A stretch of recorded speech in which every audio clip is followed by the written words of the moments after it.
রাস্তায় কোথাও না পেয়ে মা সন্তানের খোঁজ স্কুলে চলে যায় এবং শিক্ষকদের জিজ্ঞাসাবাদে তিনি জানেন তার মেয়ে চলে গিয়েছে 10টার পরেই।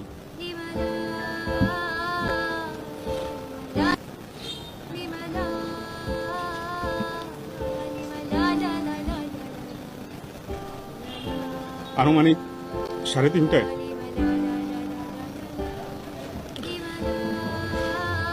জনৈক ব্যক্তি জানান তার মেয়ের লাশ পাওয়া গিয়েছে একটি ধানের জমিতে।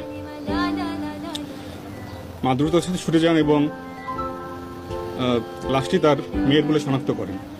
বাচ্চাটি যখন চিৎকার করছিল তখনই তাকে মুখ এবং গলা টিপে তাকে হত্যা করে। 29শে এপ্রিল জাস্ট 2 দিন আগেই কুমিল্লা জেলার সদর দক্ষিণ থানাধীন এলাকায় একটি শিশু মেয়ে সন্তানকে নৃশংসভাবে ধর্ষণ এবং হত্যাকাণ্ডের ঘটনা ঘটে।